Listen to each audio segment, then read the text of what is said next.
Erik, thank you so much for taking the time to join us today on the Athletics of Business podcast. I mean, we'll get into it when we talk about your journey, but our paths were absolutely meant to cross. And I appreciate you being here.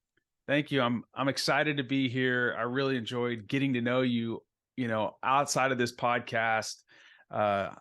It's really cool with our roots with A&M. It's just wild. So I'm so thankful to be here. I think it's like, this is like supposed to happen. It was. So let's roll and have a blast. And, as we were talking about before we pushed record, I love to be prepared, and I do a deep dive on my guest and some of their material, their content, their websites, books, if they have them, other things. And there's a quote on your website that I absolutely love. And it seems so simple. And to people who don't take time to understand what it means, it could seem trivial, but I find it quite powerful. Sports got me into the game, but curiosity launched my career. Can you just take it from there? Yeah. Thanks, Ed. I grew up in Dallas, Texas. Football's king, right? Friday Night Lights. I was a walk-on football player at Texas A&M. I actually wanted to be a surgeon, but as a walk-on, especially at the time that I was at A&M, you can see the difference between you and everybody else, right? And unless you're just blind. But, I could see these, if I was ever going to get on the field, I had to do something different. And my strength and conditioning coach at the time, Mike Clark, who was a mentor of mine, still in the league, strength coach for the Detroit Lions right now. Yep. Great man. And, I would always pepper him with questions, but our weight room was attached to a physiology lab. And so I was seeing all this crazy stuff going on. And I went to him, I was like, what is this? He goes, Erik, there's a science to training athletes.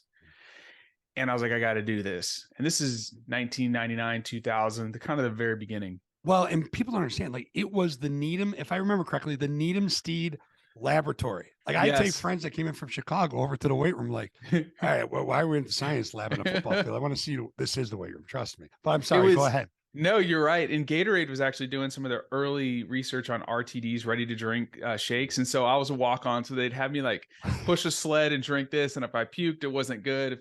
Anyways, that was the stuff that was happening. And so I just went down the rabbit hole. I ended up getting to play. I decided to go, I wanted to pursue this field of strength and conditioning, as it was known at the time.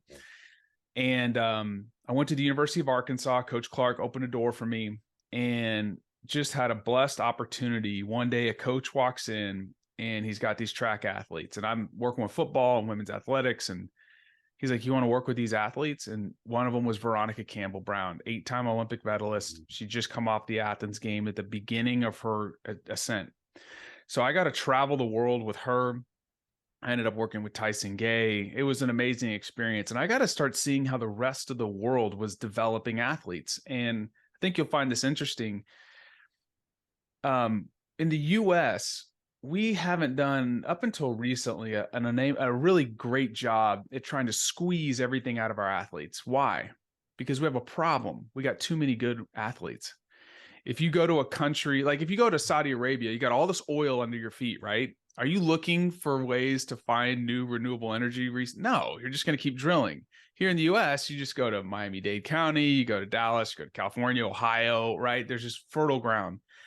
Well, in countries like Australia, huge population, huge landmass, small population. And in 1978, they were like 56 in the world in medal count. And they were awful. And they're like, enough is enough.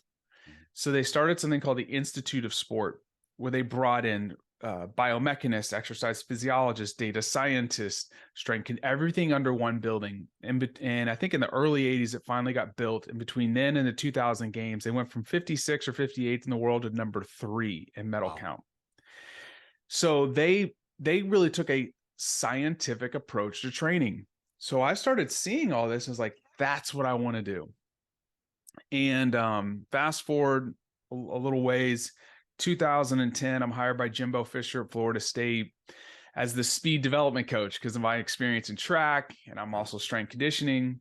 After the 2010 season, he makes me the director of football operations.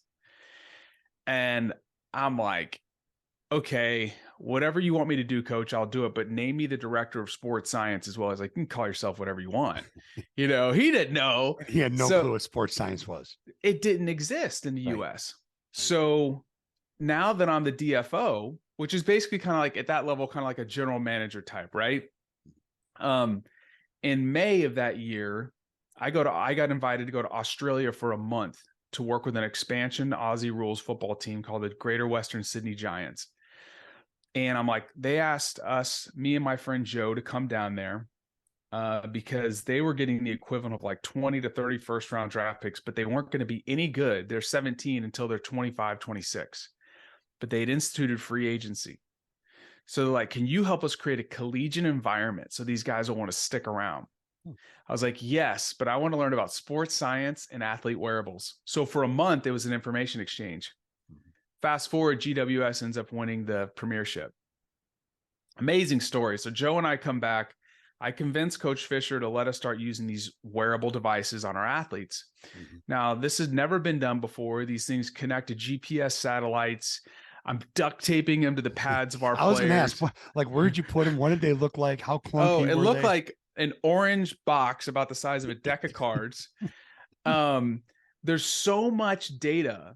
I end up hiring a former NASA propulsion engineer to help me organize it. And here's where it all comes to a point. Coach Fisher comes to me after about the first, 10 days, 14 days, like, all right, Erik, how are we going to use this? And I'm like, I don't know. And as you can probably imagine, that conversation didn't end too well. No. So, fortunately, he let me track the entire 2011 season in games and in practice. Nobody had ever quantified football before. Wow. How'd you sell him for the in games? How'd you get him to do that? To Coach Fisher's credit, he's an innovator. And we were looking for an edge. The first year we'd won 10 games, but he came to Florida State taking over for legendary coach Bobby Bowden, and nothing but a national championship was going to do, right, in the eyes of those people. And so he was like, it's not going to do any harm. It's passive. It's just sitting on the players. There's nothing, it's not, we're not interfering anything. Well, after that season, broke down all the data and we found a couple things out. Number one, we went from 10 wins the first season to barely winning 9 games the second season. We were injured. We were wearing our guys out, not intentionally. We were playing the equivalent of 3 to 4 games before we got to Saturday. Guys were just dead. And then number two, although all the positions on the field are unique, everybody was training the same in the off season. Makes no sense. So we were able to quantify this. This isn't me versus some. This is what the data says. So to Coach Fisher's credit, he let us flip the script on training. He actually let us help manage practice better. We had an 88% reduction in injury the next year. We had amazing coaches, amazing puts. It was crazy. Yeah, that's insane. And we won a championship. The end of that season, the NFL flies in. They're like, Erik, what's going on here? This led to the proliferation of this technology, opened $1 billion domestic market in the US for sports wearables. So if you ever watch an NFL game or NBA game, now you can see the move. That's all started there at Florida State in 2010. Wow. So the curiosity part continues. Mark Stoops takes me to Kentucky as the high performance director. I ended up deciding to get a PhD, and I wanted to understand. I had noticed that the best athletes on the planet, no matter if they're a sprinter or football player, were incredibly adaptable to stress, mental and physical stress. You could load them up and they would recover quickly. And we were actually able to measure this biologically. So I'm like, what are the drivers for this capability? So I wanted to study sleep. So I studied how sleep impacts our ability to adapt to stress. And we were using a lot of cool wearables. And to do this, we did some foundational research there that was really cool down the line. But we found that, we could talk about this later, but sleep is one of the primary drivers for adaptability. As a matter of fact, if you want to grow, the growth equation for business, for learning a skill, physically improving, is stress plus rest equals growth. Like, stress is actually the gateway to growth. Right now we're in a society that's like, we need to bring stress down. No, like, if you want to get good at something, you have to take on stress, but we'd missed the other part of the equation. So really went down the rabbit hole in that. 2019, I got curious. I'm like, in sports, we had all this wearable data. Nobody knew how to use it. When we figured out how to use it, it helped players and coaches. And now we got all these people with these wearable devices, Apple Watches, Fitbits, it's just a bunch of data. I wonder if people know how to use it. So being an academic, I sent all these surveys to universities and asked people, what's your number one issue with the data? They're like, well, it's useless. So what if I slept 7 hours or walked 6,000 steps? Like, what do I do with it? So we asked people, what do you want from your wearable? Number one response we got was, if this thing could give me more energy, if it could make me feel better. So I ran a pilot and to see if we could predict somebody's energy level with Apple Watch data and some other data sets. Not only could we do that, we could predict their energy and mood state 2 days in advance. And then we could identify actions they would take. So long story short, showed this to a friend of mine who's an entrepreneur, done really well. He actually just sold his first company, Dialexa, to IBM. His name's Mark Hadar. Mark's like, this is phenomenal. You need to go build. So scary, but I was like, it's time for me to be the head coach. I packed up in late 2020, moved my family back to Houston, and we're about to we just finished raising a seed round. We're about to put the app out in private beta, but we have built a product now leveraging wearable data. So we're hardware agnostic. It tells people exactly what they need to do each day for their mind, body, and recovery, so they can look, feel, and perform better. It's like built for busy people. And it's just kind of what we did in sports, we're now making it accessible to anyone with a wearable device. It's so huge. And we talked about this last week when we first connected. I live by the Garmin. I love my Garmin. And Great really, product. I pay attention to the sleep. I pay attention to the stress. I pay attention, but I try to, be aware of the fact when I'm making an important decision, when I'm talking to my child about something that they absolutely should not have done. Right. Or I'm trying to I try to be aware of where I'm at, where I've been, where I'm at.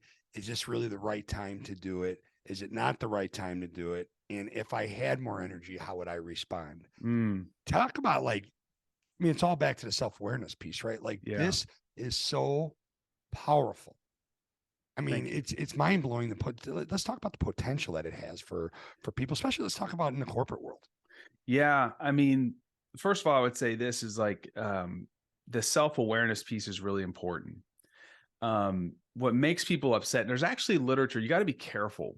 Like with some of these devices, it'll give you this it'll say oh, you had bad sleep last night. The research shows that if you have this negative thing in your head, the rest of your day could end up being really poor. Right. There's a disconnect between how you feel and what the data is saying.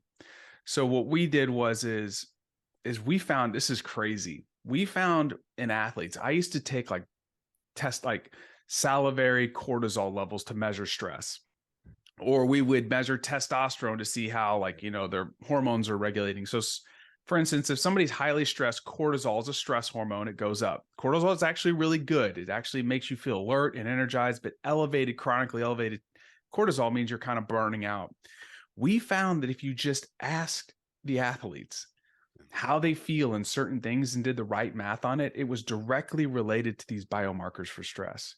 So what we do is when you come into AIM-7, you fill out a quick morning questionnaire. 7 questions, takes 20 seconds. Our algorithms combine that with the wearable data. And then we can say, hey, from an exercise perspective, hey, these are you like to do these 6 things: yoga, you like to lift weights, you like to do the elliptical. This is the one you should do today. You should do the elliptical today for 25 minutes in the heart rate of this zone. Oh, today your body's doing great. Go hit the weight room really hard, add a couple extra sets. But the idea is this, and I think if you're an entrepreneur out there, you and I were talking offline before, we are in a burnout world right now. And if you go back to this idea of adaptability with those athletes, I just saw Deloitte, I'm pulling this up, did a study, and they found it was almost nearly 70% of C-suite executives are considering quitting their job because of their well-being is suffering. And right now it's like, everybody's like, oh, we gotta worry about our mental well-being. We gotta do this. We need to flip that whole thing back on top of its head. When you are in basketball, it is what it is, and it takes what it takes. Mm-hmm. If you, like, I've listened to your podcast.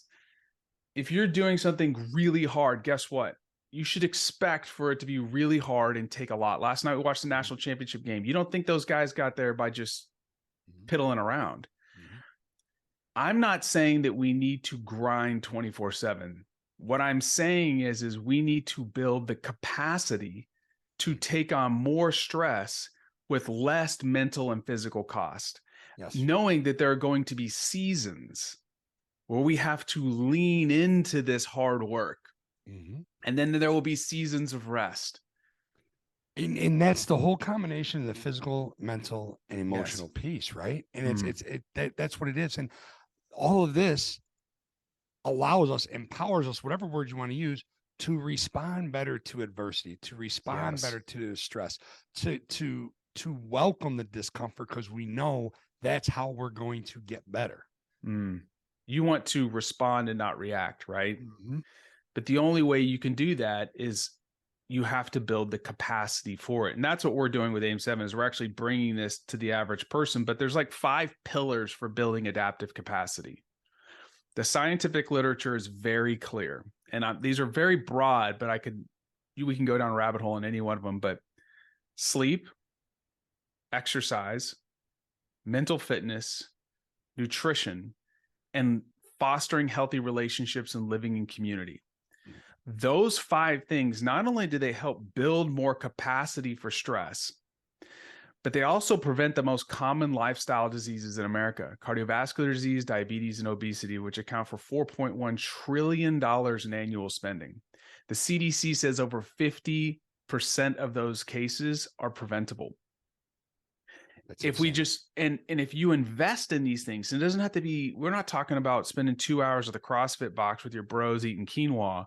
I'm talking like real stuff that you and I can do. Right. We can over time build this capacity so that when that difficult work project comes, we have to put in the 80-hour week, it doesn't break us. So, and you know how to navigate it. You know how to manage it. Yeah. Obviously, like, the entrepreneur mindset sets in. I think about the potential for this, right? if you inside of a corporate world and you're building, like we niche down into the biotech, biopharma space, specifically startups. If you make this a way of life and that major initial push, and you're able to navigate these waters, in the mental, physical, and emotional stability and growth, it's unbelievable what you can do with this. Yes. And we need to be investing in our employees and investing in ourselves in these areas. It's not that, we need to create the space for people to, for instance, exercise, for instance, getting enough sleep, teaching people not like, you go to sleep more. How do you create the conditions for restful and fulfilling sleep? How do we foster an environment where people can engage in healthy relationships? It's not rocket science. But the crazy thing is, now we got the reason I'm so excited is we got these devices that capture almost all of this data. And if you capture subjective, qualitative data with it, you can give people the recommendations. And then what we do is we have a library that goes with it. And we're like, Ed, after 7 days, we assess all your data. And we're like, here's the one area you need to focus on. Man, you're exercising, your sleep's pretty good, but you're not investing anything in your mental fitness. And then we're like, okay, here's the tools. And then we have like the best in the like master class. We have the senior sports psychologist for the US Olympics teaching on it. So it's like, but you got to identify that one area that you can make improvement in, and then take small, tiny baby steps. And if you do that, you can build the capacity. So forgive me, but I need to go back to because I know someone's wondering this. One of our listeners is wondering this. What are some of the tools for mental fitness that you'll provide? Oh, phenomenal. So, okay. Being mentally fit means this. It means being able to be fully aware of the moment, being able to take in information without bias, and without being reactive or emotional, and being able to act in a way that's in line with your values. Okay, when you are mentally fit, when the inputs come in, you can have the ability to look at it, be aware of the moment, be able to respond in a way. You have control over your attention.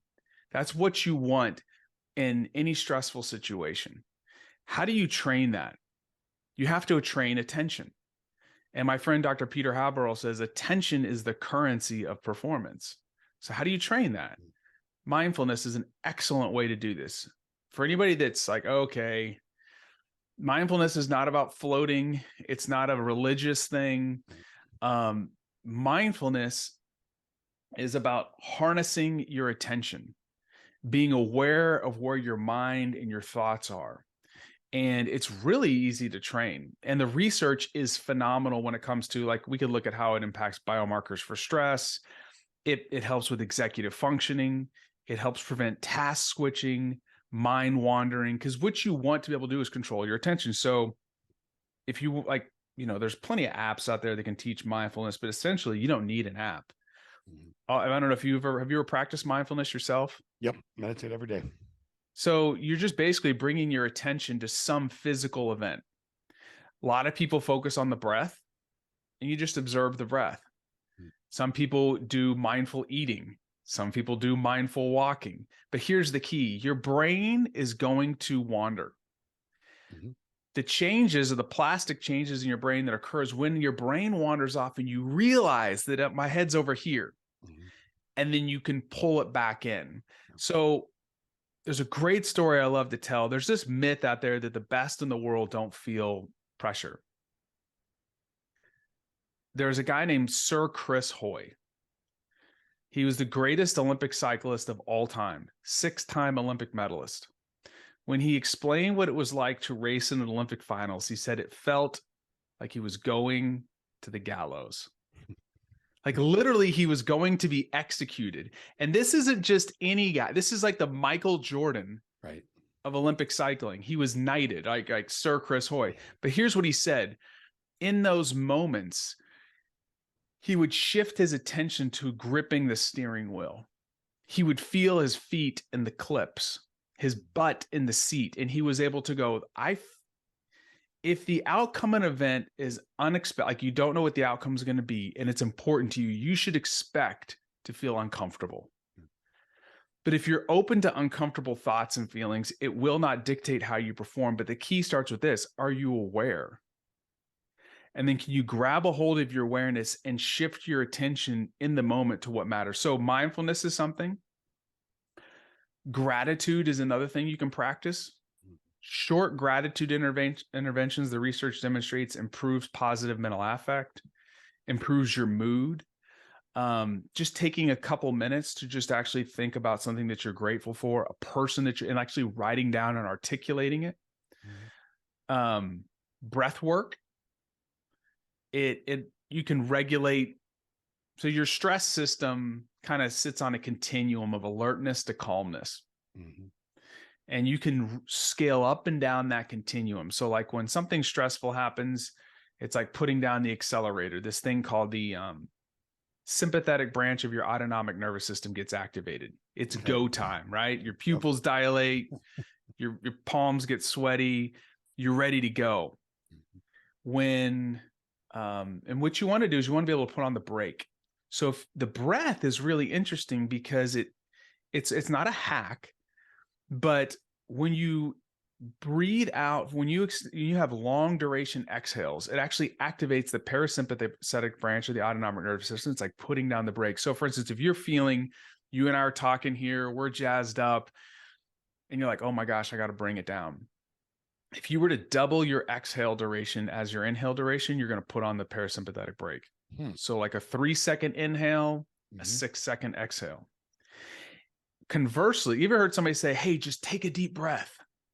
That is like the worst thing you could ever do, because vigorous inhales or long duration inhales ramp you up the alertness continuum. It pushes the sympathetic branch of the nervous system.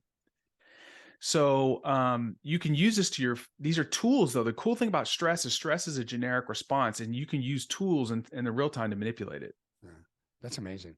So my kids are acting off the wall at 9 o'clock at night. Instead of telling them to take a deep breath and calm down, it's the short inhale, the long exhale.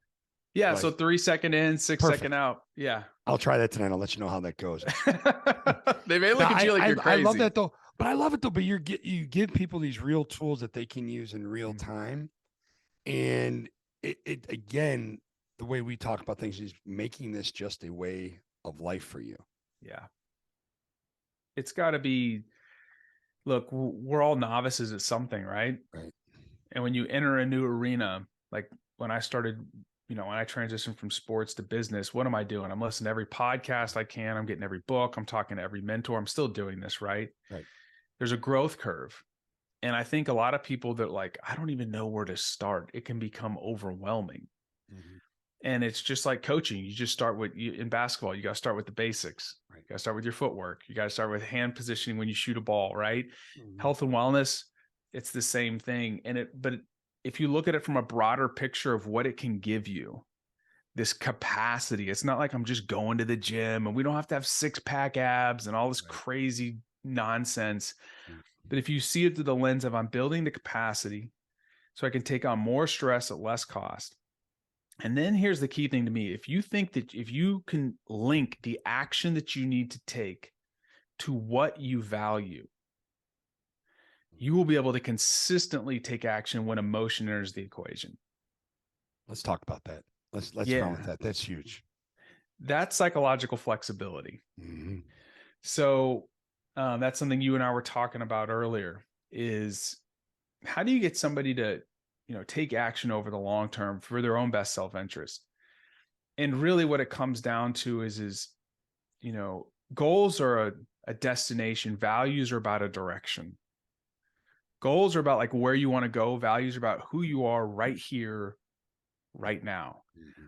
Most people haven't taken the time to actually identify what their values are, or they just never been exposed to what core values are. But when you can identify the core things, the unchanging things about you, maybe it's faith, maybe it's excellence, maybe it's my family, maybe it can be a whole patriotism. There's all the different core values, right? But if you can say I'm going to go do 30 minutes of exercise because I value excellence, or because I value my kids. Now, guess what happens? Now you're linking your action to an enduring quality, mm-hmm. and you can take action in the face of adversity or emotion. And doesn't that lead to resilience because now you have an emotional attachment to it? I wouldn't say you have an emotional attachment to it, but yes, you have an anchored attachment. It's not emotional. You've taken emotion out of the equation. That's my fault. Exactly. Yeah. But you do have an anchor. Yeah, 100%. And then here's where I would kind of close the loop on this. Mm-hmm. When you take action, acknowledge the good job you did. Because have you ever heard of the neuromodulator molecule dopamine? Mm-hmm. People think it's the molecule of reward. It's really the molecule of motivation and drive. Mm-hmm. Okay. And so think about two people that are running a marathon. One person is solely focused on the finish line. How many miles is it? 24 point whatever. 2 miles? 26.2. 26.2. That's a long way. I've never run that far. Then you have somebody that's I'm going to hit the next mile marker. I'm going to go to the next corner. I'm going to see, there's a mile marker up here. And when I get there, I'm like, oh, good job. All right, next mile marker. Or you do it in 5 mile increments. What's happening is dopamine is actually is what allows you to pursue difficult goals. The person that's just focused on the end result that could be 26.2 miles away, they're more likely to quit. When you can internally reward yourself and be able to say, hey, great job, I made it to the next mile marker, you actually increase dopamine levels. And what that does is allows you to consistently pursue something difficult. So bring this back to your health and wellness or your entrepreneurial journey. Man, our team, we just acquired our first 100 customers. I'm not talking about going off the walls and, going crazy, but like, hey, team, we like literally sitting down and go, we did that. Excellent job. Hey, I went out and, I didn't feel like it today, but I got on the elliptical. I did 30 minutes. Hey, E, good work. You know what I'm saying? From a neuroscience perspective, you are tapping into your internal motivation and drive pool that's going to keep you moving forward. And your brain is going to want more of that thing. Well, and this is what I love about this. Like, you hear people all the time talking about celebrate the small success, celebrate your small wins. And 85%, I'm just throwing that number out there, but a lot of those people, if you stopped and ask them why, they'll probably tell you, because that's what I heard what you're supposed to do. Yeah. What you're giving us, what you're giving us though, is the data, the science behind it, and why it works. And you think about now, I'm curious about this. If there is someone as they build a business, okay, or they're improving their health, and they're not good at accepting compliments, or they're not good at celebrating the small successes for whatever reason, I'll be fully transparent. I was awful. Like, when I was playing high school basketball, if I all state, I just assumed that was supposed to happen because of how hard I worked, right? And it made getting in the gym the next day a little bit more of a challenge. I didn't like. I just wasn't good at taking compliments, and I did not celebrate small successes. Everything had to be significant to me. How challenging is that? I'm with you. Just to be, as my good friend says, soul naked, like just to be honest, like, cause in football, it's the same way. It's like, turn the page. Like you win. It's like, turn the page, cause the next one coming. There is a level of, I'm not talking about over the top. I'm just talking about like, there needs to, if you're celebrating everything in a huge way, you're not going to get the same biochemical response. But yes, like these small little, here's a true story. A buddy of mine wanted to lose some weight. And when it comes to habit building, like, people, it takes 21 days or 20 days. That's total bull crap. How do people go cold turkey? Right? They tap into what's called a reward prediction error. When your brain experiences something that is unexpected and it's unexpectedly good, it's like, whoa, I was thinking this, but man, that was awesome. Guess what? It wants more. So this guy, I was like, so what's one of your hangups? He's like, man, I love sugary drinks. I'm like, when do you drink the sugary drink? I drink it around 2 or 3 in the afternoon. I was like, all right, what if we substituted that with like sparkling water? It's like, okay, now we're cutting out 150 calories, 200 calories. So I was like, here's what I want you to do. You're going to have to reward yourself and like acknowledge what you did. I was like, well, what would you do if you could have people around it? Because I'd love to give somebody a high five. He's like, I'm a programmer. I live by myself. I'm like, okay. He literally drew a hand and put it on the wall. I love it. That's he would great. Drink his thing and he would high five the wall. Within a few days, he had created a completely new habit. Why? Because he had like tapped into this, I did a good job. Everybody needs a coach, but we always don't have that coach around. Right. So you have to learn how to do it internally to keep those. And there's a neurochemical reason that dopamine levels up. Also, it just makes you a good human being, That's in. How big of a challenge is it for people to get, because we're so distracted, to hack this, hack that, quickest way to this? There's so many distractions. Social media can be such a detriment and is such a detriment. How can people just go to a place mentally and say, okay, I'm going to trust this process? And you have all the data, you have all the science supported. How do they keep doing it? How do they stay persistent with it? It's a great question. Attention is the currency of performance. Every great performer, and if you're look, I'm not talking about being an athlete, although this is the athletics of business. I mean, if you're a mom or dad that wants to be better with your kids, your attention matters. if you want to be, today's my anniversary, 14 years in. Hilarious. Congratulations. And you're spending it on the Athletics of Business podcast. I on cannot be more honored. And your wife already has a complete disdain for Ed Molitor, but we'll work on that. Yeah. She's a physical therapist. The hilarious thing was, I wrote her, I thought I was, long story short, I was supposed to get this card. The card didn't work out. I had this whole idea thing. We're going to go celebrate it next weekend. I wrote her this letter on 8x11 printer paper, 5:30 in the morning. I put money in there for her to go get her nails and stuff done. Yeah, there you go. Long story short, I come up to my office. Guess what she had done? Independently. Money for your nails? 8.5. Yes. Money for my nails. 8.5 by 11 white sheet of paper. That's awesome. Anyways, but I don't know why I just told you this. That is so cool. When you're trying to pursue these things that are really difficult, like your attention matters. Like my attention for my wife matters.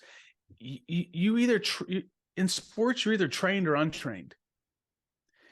And at some point, I just got to be honest, you got to put your big boy and big girl pants on, and you got to go, I'm going to take the first step. But then you need to have a system you can plug into that perpetuates and moves you forward. You can see your progress, that you have the educational resources that you need. So like people come to you, why?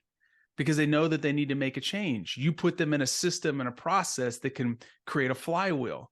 When it comes to your health and wellness, and that's why I started AIM7, data alone is completely worthless. Mm-hmm. If you want to create a habit, you're like, okay, we all know you got to track it, you got to measure it, but then you got to have a process in place. And I just think you got to take the first step, and then you got to commit to the action of going, I took that step. I'm going to identify my values. I'm going to tell myself good job. And then I'm going to do it again. And then I'm going to do it again. And it's 7 days later, you're not going to see it. 21 days later, you're probably not going to see it. But 30, 60, 90 days later, you're going to start going, oh my gosh, like I'm sleeping through the night. I'm at the end of the day and I don't feel totally fried. My mind isn't wandering when I'm around my kids.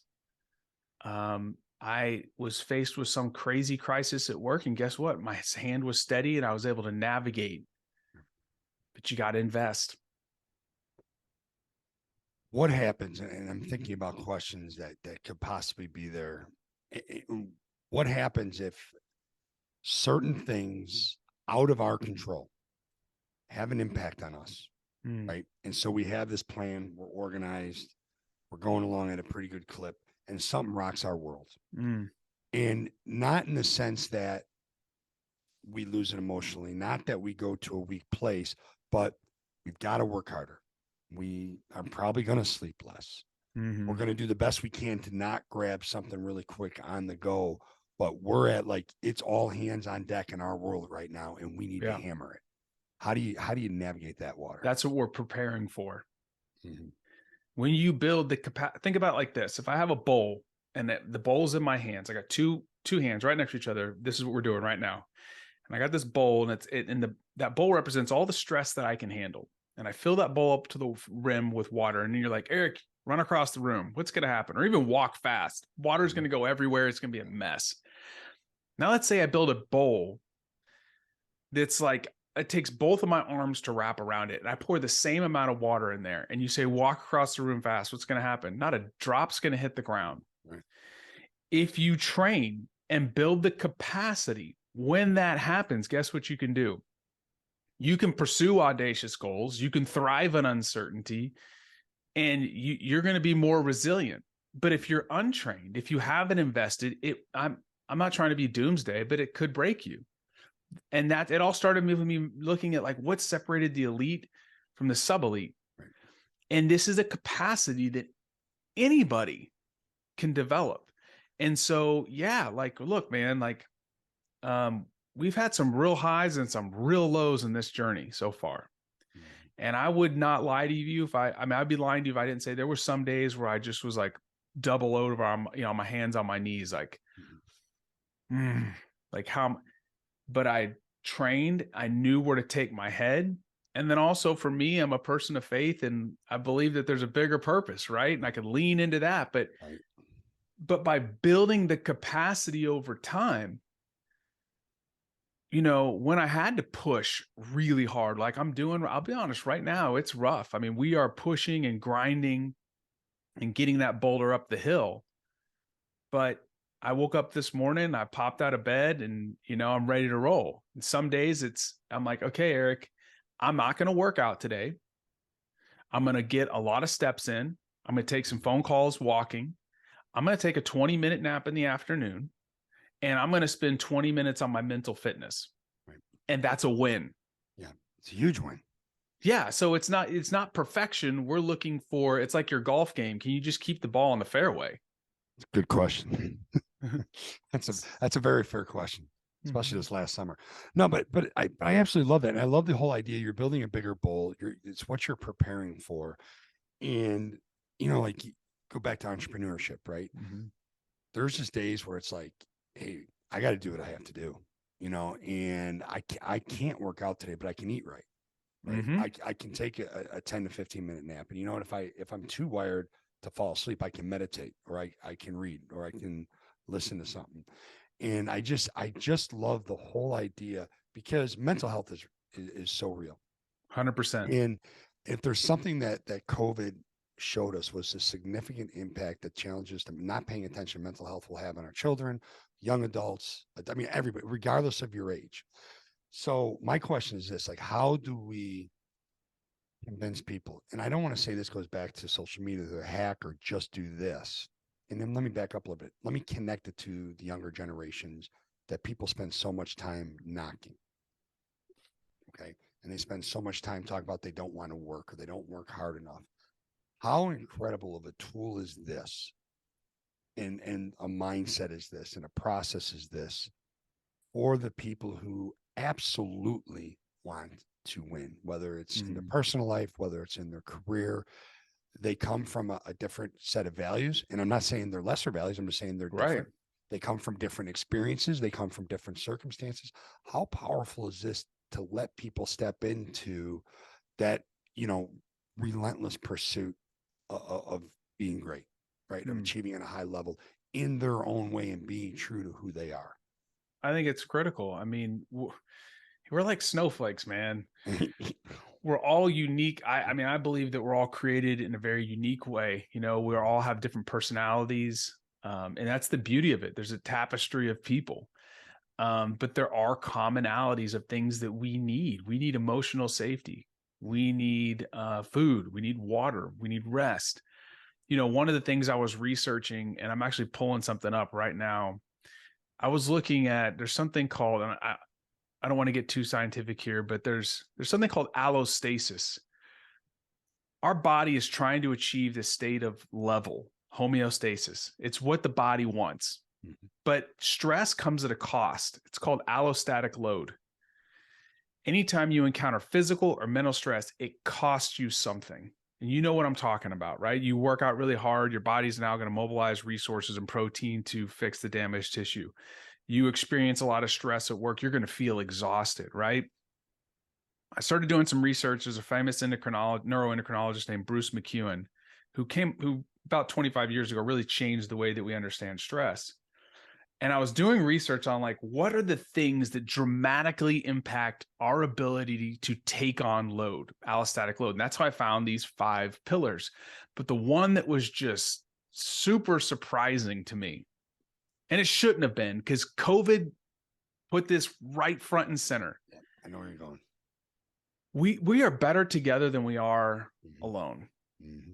There was research done by the British Psychological Society that found greater social connectedness during lockdown periods is associated with less worry and fatigue, lower perceived levels of stress. Being connected, human to human, creates a buffer against poor physical and mental health. We need human interaction. We need love. We need kindness. We need tenderness.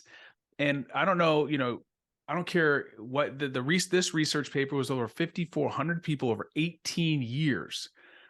They found that regular attendance in a faith community, agnostic of the faith, lowered allostatic load, a 55% reduction in all-cause mortality.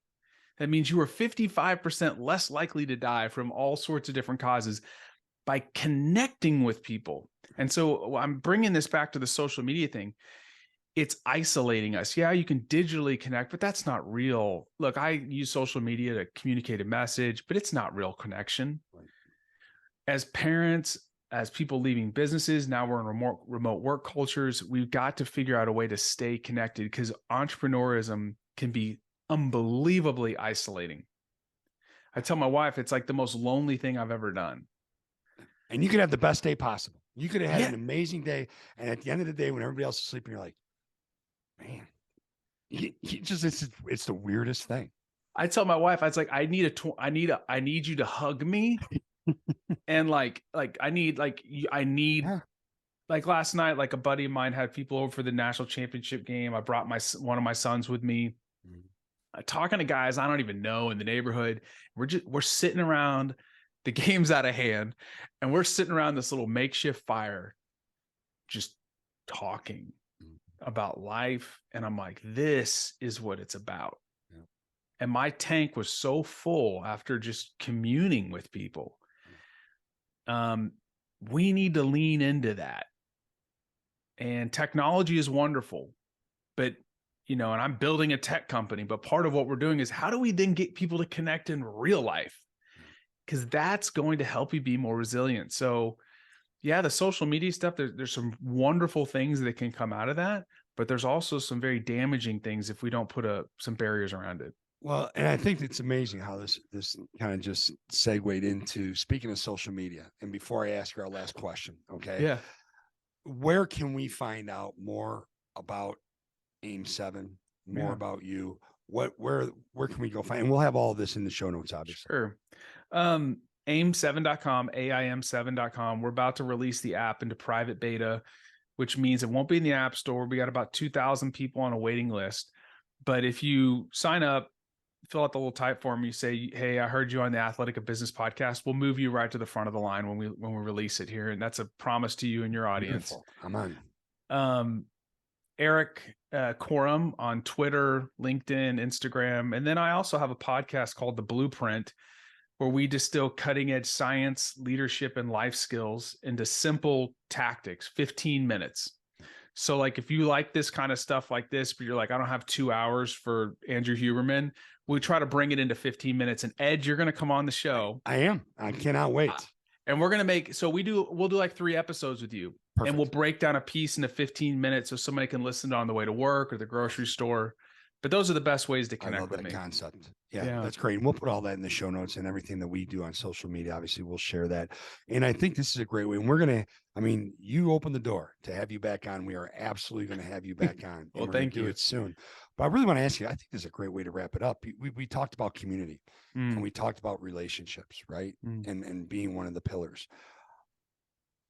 What were some of the significant relationships in your life, whether it was someone pouring into you or you pouring into someone, that have really helped you along this pursuit that you've been on? Man, you're going to get me choked up. Well, that's all right. That's what I'm here for. Great question. I would say it started with my parents. Both of them are entrepreneurs, believe it or not. My mom started a catering company out of a 400 square foot kitchen, and she's grown it into a massive catering and food manufacturing company. Let's give her some pub. I mean, it's unbelievable. It's so successful. Let's talk about it. Yeah. It's called the Festive Kitchen. She was a registered nurse. And I mean, we were in a work culture. I mean, I worked every weekend helping the family. And she is one of the most amazing. She's cooked for presidents. Her company is in a lot of the central markets in Texas, and she has a bunch of stores in the Dallas-Fort Worth area. And then my dad is an author and investigative journalist. And so, work, like being a hard worker, was instilled in us as young kids, but also my parents balanced that with a lot of love and attention. I would also say Mike Clark, my college strength coach. I was a walk-on, and even though A&M is the home of the 12th man, it was very hard. Yeah. And he's been almost a second father to me at times, a spiritual mentor, a personal mentor in work. And then I would say, meeting my wife 14 years ago and getting married 14 years ago today,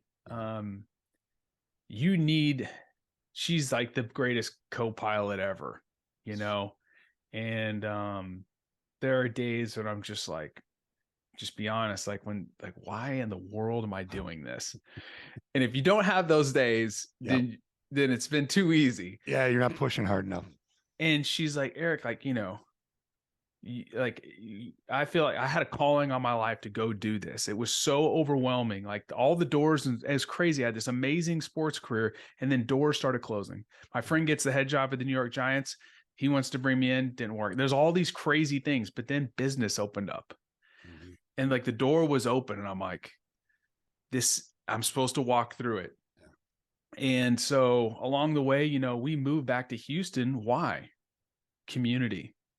We were like, if we're going to do something really, really hard, we had a really amazing, diverse community, and our church was just phenomenal. We're like, we need people around us that we can serve, and that can just, like, when times are tough, I can call a buddy up, like, dude, can we hang out for a minute? So I think, my message to people would be like, maybe you didn't have a father or mother that was able to invest in you like that. Part of it's on you to go foster relationships and to be like, hey, maybe go find somebody that's a little bit older, more wiser, more experienced. Like, I got some questions, So that's a wonderful question, Ed, because that's why we're here, is to have an enduring impact. And I hope that I'm able to do that for somebody else, my kids, and then other folks. Well, it's amazing the work you do, the journey you're on, but in how you go about it, in the fact that a question about relationships means so much to you that you can concern yourself with getting choked up is a direct reflection of the type of person you are, which is why you're wildly successful. And I appreciate you so much. And I look forward to our next conversation. And I am humbled to be on your podcast here soon. And we'll have another great conversation. Thank you so much for having me. I'm excited to continue this relationship. Absolutely. Erik, thank you so much. Have a great day.